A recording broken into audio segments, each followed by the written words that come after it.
जय श्री राम। हिंदू भाइयों और बहनों, आज हम आपको हिंदू धर्म के एक बहुत ही महत्वपूर्ण और गूढ़ विषय के बारे में बताएंगे। वह विषय है मोक्ष। मोक्ष का शाब्दिक अर्थ है मुक्ति।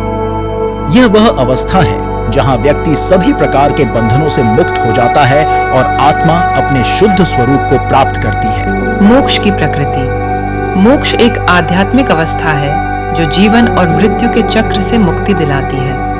इसे अक्सर निर्वाण या परमानंद की स्थिति के रूप में वर्णित किया जाता है, जहां व्यक्ति सभी दुखों, भयों और भ्रमों से मुक्त हो जाता है। मोक्ष का मार्ग। मोक्ष प्राप्त करने का मार्ग कई अलग अलग पथों से होकर जाता है, जिनमें शामिल है ज्ञान योग, ज्ञान और आत्म साक्षात्कार का मार्ग भक्ति योग, प्रेम और भक्ति का मार्ग कर्म योग, निस्वार्थ कार्य और कर्तव्य का मार्ग राज योग, ध्यान और आध्यात्मिक अभ्यास का मार्ग। हर व्यक्ति की क्षमताओं और प्रवृत्ति के आधार पर मोक्ष प्राप्त करने का रास्ता अलग अलग हो सकता है।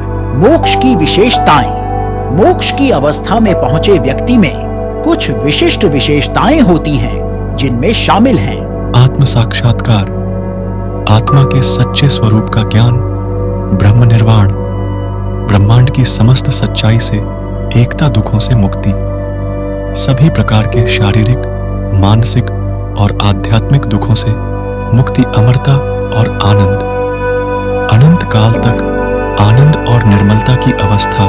मोक्ष का महत्व। मोक्ष हिंदू धर्म का अंतिम लक्ष्य है। यह सभी सांसारिक बंधनों से मुक्ति का प्रतीक है और आत्मा के परम आनंद की स्थिति की प्राप्ति है। मोक्ष प्राप्त व्यक्ति को जीवन और मृत्यु के चक्र से मुक्ति मिल जाती है और वह अनंत काल तक दिव्य आनंद और शांति का अनुभव करता है। निष्कर्ष, मोक्ष एक ऐसी अवस्था है जिसकी हम सभी को ख्वाहिश करनी चाहिए।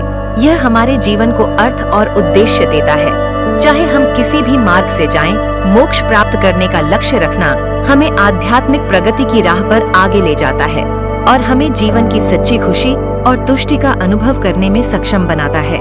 इसलिए आइए हम सभी मोक्ष प्राप्त करने के लिए प्रयासरत रहें, ताकि हम जीवन के बंधनों से मुक्त होकर अपने आत्मा के शुद्ध स्वरूप को प्राप्त कर सकें। धन्यवाद।